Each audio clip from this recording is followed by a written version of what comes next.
जय जय सद्गुरु ब्रह्मराज की जय। श्री शिवराम दीक्षित सद्गुरु परब्रह्मणे नमः।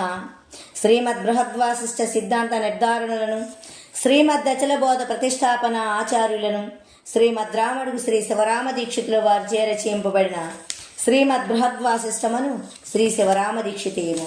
ఇప్పుడు దీక్షితీయము నుంచి ఆత్మానాత్మ ద్వయదోషరహిత ప్రకరణము. గురువుగారు ఏమంటున్నారంటే, శిష్య, మూలం లేని ఈ గుర్తెరిగే శరీరానికి మూలం ఏమీ లేదు కనుక ఉన్నట్టు ఉన్నా కానీ మూలం లేని గుర్తెరిగే శరీరం ఏమీ లేదు అని కలలో తోచింది. కలలో ఏమీ లేదు అని కలదోసిన శరీరాలు వెంటనే ఏమీ చింతలేక సర్వశూన్యమైపోయాను. కనుక అలాగే మూలం లేని ఈ గుర్తెరిగే శరీరం కొంచెమైనా ఏమీ లేకుంటే పరమశాంతి తనకు తానే అవుతుంది. సాధనల చేత కాదు, కలలో వచ్చినట్టు మూలం లేని ఈ గుర్తెరిగే శరీరం నేను అని తోచింది. తోచిన మాత్రమే కానీ శరీరం అయ్యి లేదు. సర్వకాలం శరీరము లేని పరిపూర్ణం స్వభావం చేతనే ఉన్నాడు. ఇల్లు యాది వస్తే అంటే ఇల్లు గుర్తుకు వస్తే నా ఇల్లు అని ఈ శరీరం పోతుంది. ఎప్పుడైనా ఒకవేళ నా కొడుకు అని యాది వస్తుంది, నా భార్య అని యాది వస్తుంది. కానీ సర్వకాలం పుట్టని చావని పరిపూర్ణం స్వభావమే. సర్వకాలం ఈ మూలం లేని గుర్తెరిగే శరీరం అయ్యి ఉంటే సర్వకాలం ఎరికే అయ్యి ఉండు, సర్వకాలం కర్మాలు చేస్తూ ఉండు. మధ్య తగులుతూ ఉంది, మధ్యనే ఏమీ లేదు. సర్వకాలం మొదలు కొనాలేని అచలమే కానీ మూలం లేని ఈ గుర్తెరిగే శరీరం నేనేమో అని ఆశపడ్డాడు. ఆశపడితే తాను అనుకున్నట్టు ఏదయ్యింది? తాను ఒకటి అనుకుంటే ఉన్నది ఒకటే. రాజమార్గం ఉండంగా అడవికి పోయే త్రోవలే మూలం లేని గుర్తెరిగే శరీరం నేను ఏమో అనుకున్నా. స్వామి, ఇప్పుడు ఎంతవారైనా తోవ తప్పేది కద్దు. ఎవ్వరైనా ఇది బాట కాదని రాజమార్గంలో పడవేస్తే మళ్ళా చిల్లర త్రోవల నమ్మనట్టు మూలం లేని గుర్తెరిగే శరీరం ఏమీ లేదని చెబితే పుట్టని చావనిది, మొదలు కొన లేనిది, రాకడా పోకడా లేనిది, తనకు తానే స్వతసిద్ధమై చలించక ఉన్నది, సర్వకాలం ఏక ప్రకారంగా ఉన్నది. దానికి ప్రబంధము మూలం లేని ఈ గుర్తెరిగే శరీరమే, మరి ఒకటి లేదు.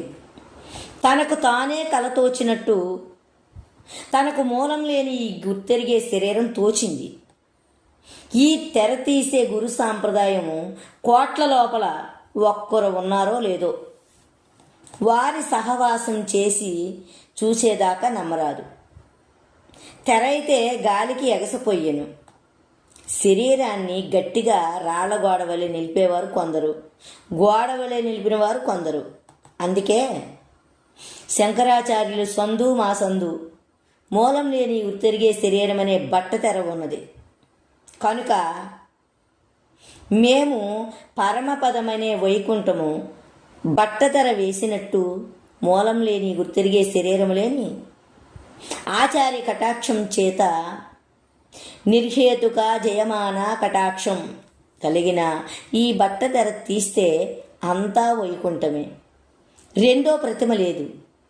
వైకుంఠం లేని వైకుంఠములోనే అనేక ప్రతిమలు ఉన్నవి.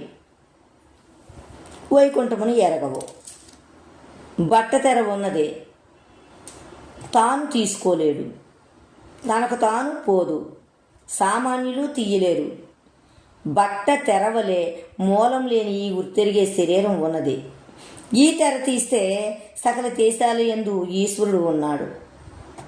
ఈశ్వరునకు కుంఠితము గాని వైకుంఠానకు వేరు లేదు. సకల దేశాల యందు వైకుంఠం ఉన్నది. ఎక్కడను అంటే అక్కడనే విష్ణువు ఉన్నాడు. ఈ రహస్యము ఎవ్వరికీ తెలియదు. విష్ణుమాయ అని ప్రసిద్ధి కద్దు. అరచేతిలో వైకుంఠం ఉన్నది ఆచార్య కటాక్షం కలిగి మూలం లేని గుర్తెరిగే శరీరం అనే తెరదీస్తే కుంఠితము కాని వైకుంఠము తనకు తానే స్వతసిద్ధమై చలించక సర్వకాలం ఏకప్రకారంగా ఉన్నది. ఏ సిద్ధాంతము నమ్మినా మూలం లేని గుర్తెరిగే శరీరం లేని రాజమార్గం కాదు. మూలం లేని గుర్తెరిగే శరీరం నిలుపుకొని ఏమి చెప్పినా మునిపటి గాడిద వాడకం పోదు. అందుకే మొట్టమొదట బయలు ఉన్నది కదా అని నిత్య 100 మాటలు 10 దినాలు చెప్పవలే. గట్టిగా ఉన్నది అని 11వ వాడు అనినా వీడు గట్టువాడు అని వాడిని దగ్గర ఉండమనవలే. ఉండి సేవ వంచన లేక చేసిన భ్రాంతి లేని మార్గం సూచన చెయ్యాలి. ముద్ద అయినా వేగనం సూచన చెయ్యకూడదు, చేస్తే వ్యర్థమవుతుంది. 1000 మార్లు ఉపదేశం చెప్పి ఉంచవలే. శరీరములో కొంత నిబద్ధి అని చెప్పినా ఆ గురువు పుత్రామిత్ర కళత్రాదులతోటి నిర్మూలమై వంశక్షయమైపోతాడు అని భరద్వాజులు పలికినాడు. ఏమనంటే, సమూలోహవా ఉపరే శిష్యతి యోధృతి అభివదతి తస్మాత్ హమ్యనం అనృతం యక్తు అని ప్రశ్నోపనిషత్తునందు ఉన్నది. అందుకే చి అని ఎవ్వరికి అబద్ధాలు చెప్పకూడదు. అధికారి అయితే నిజం సూచన చేసేది మూలం లేని గుర్తెరిగే శరీరమునకు సర్వకాలం జగత్తు తోచేది స్వభావం. తనకు తానే తోచింది. అందులో ఎంతమంది సన్యాసులు తోచినారు? వారు గుర్తెరిగే చైతన్య స్వరూపుల లేక మరి ఒక స్వరూపుల? అందరూ గుర్తెరిగేవారే. వారు శరీరం సమానమే. ఎరుక చేత ఉండంగానే వారు ఎక్కడికి పోయిరి అని చెప్పదు. తనకు తానే తోచింది, వెంటనే ఏమీ లేదు. తనకు తానే స్వతసిద్ధమైన బట్టబయలులో తనకు తాను తోచింది. తనకు తాను వచ్చిన శరీరం ఈ శరీరమే నేను అని అనుకుంటూ ఉన్నది. మూలం లేని ఈ గుర్తెరిగే శరీరం ఉండంగా అనేక శరీరాలు తోస్తాయి. కలలో వచ్చిన శరీరాల వలనే మూలం లేని ఈ గుర్తెరిగే శరీరం ఏమీ లేదు అని మేలుకుంటే ఎవరికి తోస్తావి? ఈ గుర్తెరిగే శరీరం ఏమీ లేకుంటే ఏమీ లేదని తనకు తానే దృఢం ఉన్నది. ఏమి సాధన చెయ్యిందే తనకు తానే మూలం లేని గుర్తెరిగే శరీరం ఏమీ లేదని సరిపుచ్చుకోవాలి. ఏమి ఎన్నడైనా కళ్ళతోసిన దేహాలు ఎలాగూ ఏమీ లేదో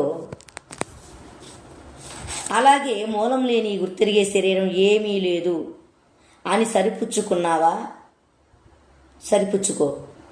లేదా ఎప్పుడైనా మంది అంటే జనాలు ఈ గుర్తెరిగే శరీరం కలతోచిన శరీరం మేలుకుంటే ఎలాగూ ఏమీ లేదో అలాగే ఏమీ లేదు అని అనుకున్నా నాకు స్మారకం వచ్చి ఎవ్వరూ అనుకోరయ్యా, ఊరికే అంటే గుర్తుకు వచ్చనమాట, వచ్చి ఎవరు అనుకోరయ్యా, ఊరికే కల వంటిది ఈ సంసారం అనుకుంటారు.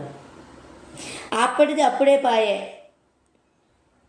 ఈ సరిపుచ్చుకుంటే ఉన్నదానికి శరీరం ఏమి లేదు కనుక దానికి తోచలేదు. అందుకే మూలం లేని గుర్తెరిగే శరీరముకు తోసిన శరీరాలు వెంటనే ఏమీ లేదు అని దృఢం ఉన్నట్టు ఉంటే చాలు. సరే, ఈరోజుకి ఇంతటితో ఈ భాగం ముగిస్తూ మళ్ళీ భాగంలో కలుసుకుందాం. జై జై సద్గురు బ్రహ్మరాజ్ కీ జై.